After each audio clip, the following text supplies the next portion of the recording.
We all have things that come against us. It's easy to live uptight, wondering how it's going to work out.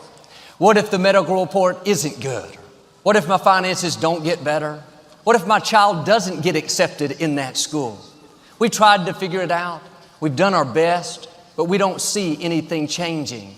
If we're not careful, we'll live worried, discouraged, not expecting it to get better. But there's this. Sometimes we're trying to play God. We're trying to make our boss promote us, make ourselves get well, and make the contract go through. But as long as we're trying to force it, living frustrated, worried, then God steps back. But when you take your hands off and say, God, I know you've got this. I'm not going to worry about my finances. I'm not going to live uptight because of the medical report. I'm not going to be frustrated because I haven't met the right person. God, I trust your timing and I trust your ways. My life is in your hands. God never promised that we wouldn't have difficulties, but He did promise He would give us strength for every battle. He would take what was meant for harm and use to our advantage. You may have a good reason to worry about something. In your health, your finances, a dream. You've done everything you can. Doesn't look like it's going to work out. Stay in faith. God is saying, I've got this.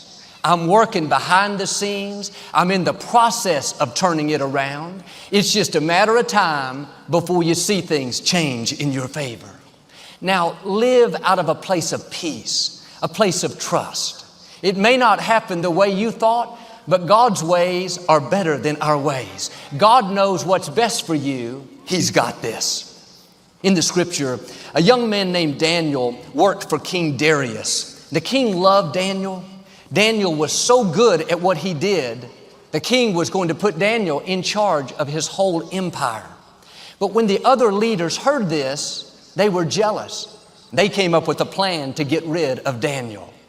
When you excel, when your gifts come out in great ways, don't be surprised if people get jealous. Everyone is not going to celebrate you. Some people will try to find fault and hold you back. The good news is people don't determine your destiny, God does. These people that were against Daniel tried to manipulate the king. They said, King, you're so great. We've written a decree that for the next 30 days, no one can pray to anyone except you. If they do, they'll be thrown into a lion's den. They did this because they knew Daniel prayed to Jehovah. They convinced the king to sign this decree, but that didn't change Daniel. 3 times a day, just like normal, he knelt down on his knees, opened his windows, and prayed to the God of Abraham, the God of Isaac, the God of Jacob. They ran back and told the king, this guy Daniel, one of the captives from the tribe of Judah, is defying your order. The king was upset with himself. He knew they had manipulated him, but he couldn't go back on his word. So he had Daniel sent to the lion's den. What's interesting is that whole night the king fasted for Daniel. And when you're in difficult situations, God has people praying for you that you don't know anything about. This king was supposed to be his enemy, but he was actually believing for Daniel's safety. When they arrested Daniel and took him to the lion's den, he wasn't afraid, worried, panicked. He understood this principle. A little earlier, Daniel had seen his friends, Shadrach, Meshach, and Abednego, the Hebrew teenagers, get thrown into a fiery furnace and come out without the smell of smoke. Daniel's attitude was, God's got this. I'm in the palm of His hand. Nothing can snatch me away. If it's not my time to go, I'm not going to go. He stayed in peace. The Apostle Paul said, for me to live is Christ, and to die is gain. He was saying, in effect, if I live, I'm going to give God praise. And if I don't live, I'm going to give God praise. Either way, I'm going to stay in faith, knowing that God's got this. Happened. But God supernaturally closed the mouths of the lions. For some reason, they thought, I'm not hungry tonight. I don't feel like eating. One said, yeah, I'm full too. I've got indigestion. I'm going to bed. God made Daniel unappetizing to those lions. Have you ever sat down to eat, but when you look at the food, you think, I'm not hungry for this? I used to love tuna sandwiches. I would eat one every night. And a few years after we were married, I'd had a virus for a day or so, and I was just getting over it. Victoria, being nice, brought me a tuna sandwich. When I smelled that tuna, I almost threw up. And I thought, that is the worst smelling food in all the world, yet I would eat one every day. I can imagine when these lions looked at Daniel, they were confused, thinking, we should eat this, man. We like a good steak dinner, but something is different tonight. We don't have our normal appetite. God knows how to make you unappetizing to the enemy. What should normally take you out, what should normally defeat you, for some reason, it can't harm you. It can't stop your business. It can't take your health. There is a bloodline God has put around you and your family. God controls the universe. He controls the lions. He controls the enemies. You're not at the mercy of random events, people wanting to do you wrong, bad breaks. God has a hedge of protection around you. Nothing can happen without His permission. That's why we don't have to live worried, uptight. We're in a controlled environment.